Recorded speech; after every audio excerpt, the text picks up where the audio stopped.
Hey guys, Andy here with VSiN, getting you set for the Eastern Conference final. I've got another guest with me here today, Dom Luszczyszyn. I'm going to take a stab at that, not even close. Dom Luszczyszyn.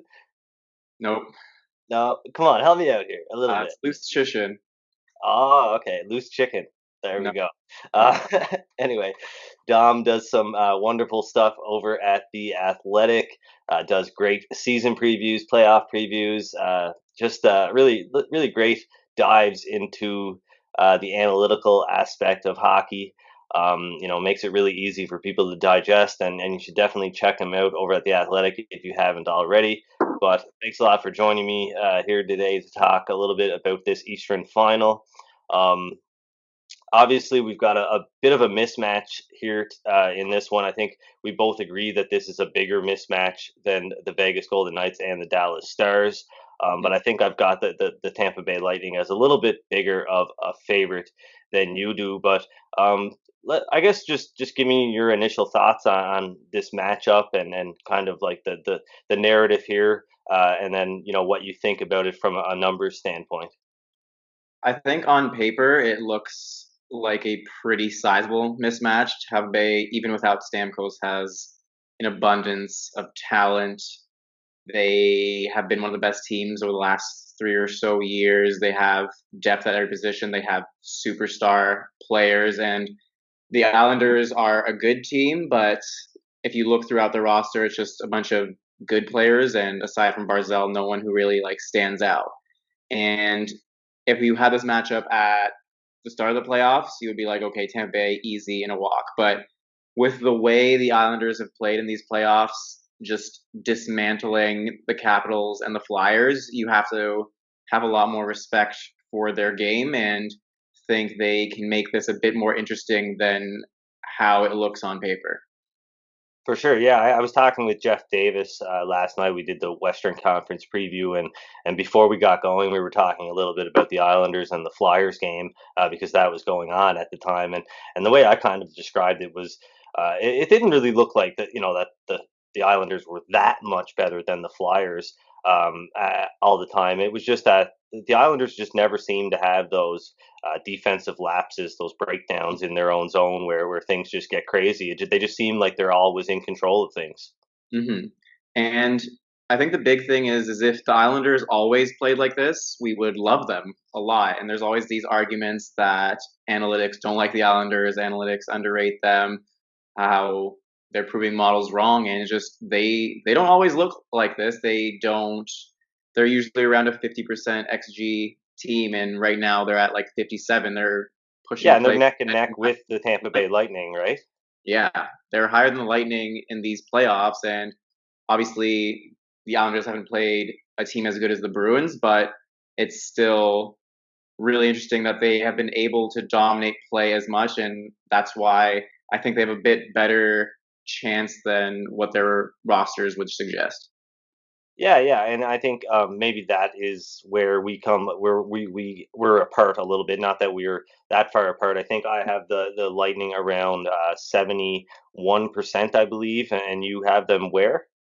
Closer to like 65. I think 71 is where I would have them if I made no adjustments during the playoffs. But I think with the way the Islanders have played, you need to take that into account a bit. For sure, yeah. I think, and I have. I've just probably, maybe not putting as much stock Yeah. into it as you are, and whether that's right or wrong, I guess we'll need more than one series and one playoff to find out. But for sure, the Islanders are definitely a totally different team, and I guess that's where I kind of fall on this is that we've seen this Lightning team do this for a lot longer, Mhm. more than just one season. It's been something they've been doing for several seasons now, and this team has been kind of building towards this. Whereas the Islanders have all of a sudden, of course, we knew that they were capable of playing that kind of token defensive hockey and the Barry Trotz system, but this is really taking it to a whole different level. I don't think any of us expected what we're seeing here over the course of 3 rounds of hockey now.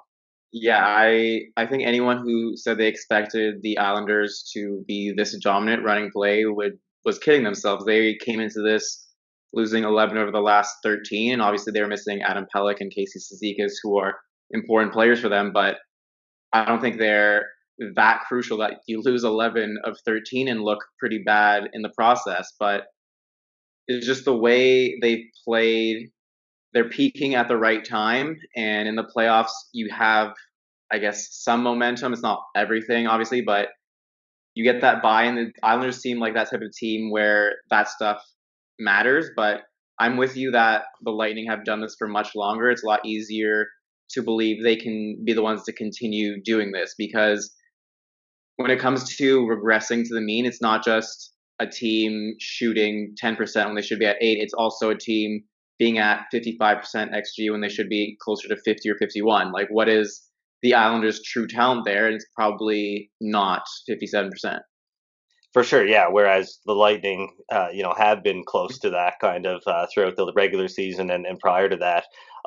You bring up a great point there, though, about peaking at the right time and momentum, and I kind of felt like the Islanders, and not anything to do with the score whatsoever, or the fact that the Flyers were winning games later in the series, but I kind of felt just from based on the eye test that it seemed like the Islanders were kind of losing a little bit of their mojo there towards the end of that series, and maybe they've maybe the big game 7 victory will allow them to kind of find that again heading into this Tampa Bay series. But for me, that's a big thing, and it's something that's totally, I guess, unquantifiable.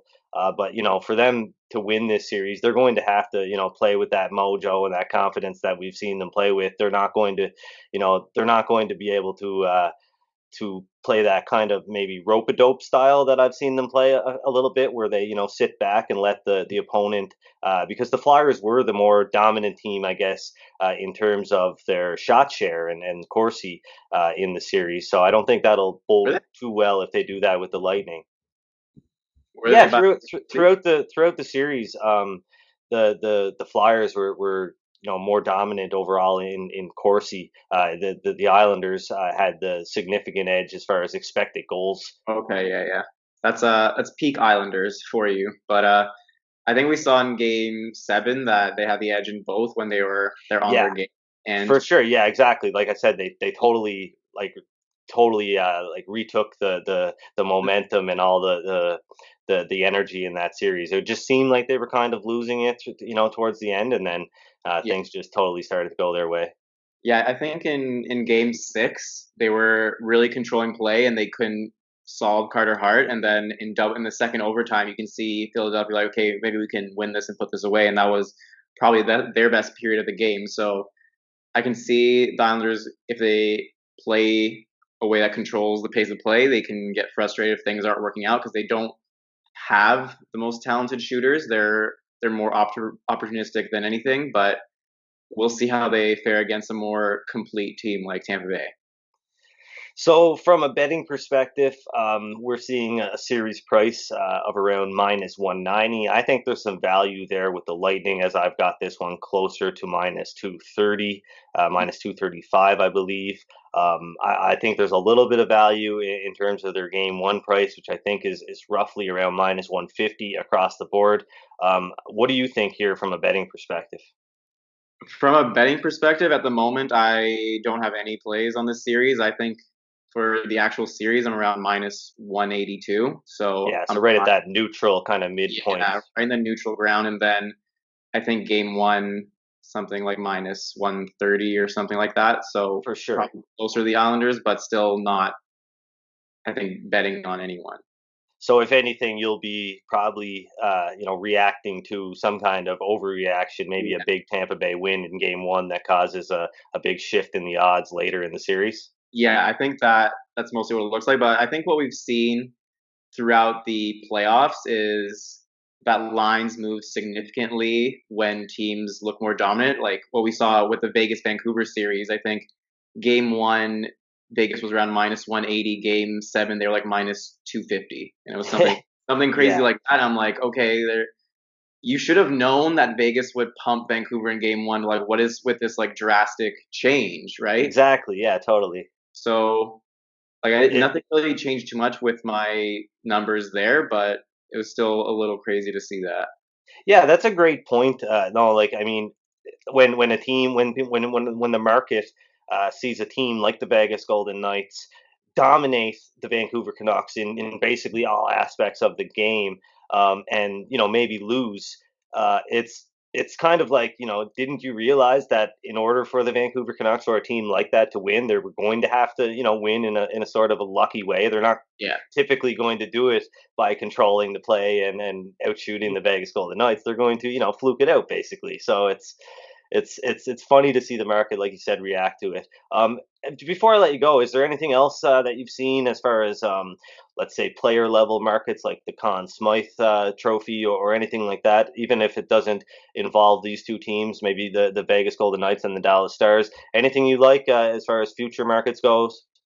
I saw some of the Con Smythe numbers, and for me, I think Braden Point is the best forward on the team most likely to win the cup. So I would really like a play on him, maybe even Nikita Kucherov, because he has probably better odds and he's on the same line and he's a more dynamic player. So there's a chance he surpasses Point's current value over the two most important rounds. And on the Islanders side, it's a real, like, they're playing a real team game right now, so it's hard to really pick a Conn Smythe guy, but I think it has to be Barzell. And if you have the Islanders at say 7-1 to win the cup, and Barzell's sitting there at 15-1 to win the Conn Smythe, there's probably value there.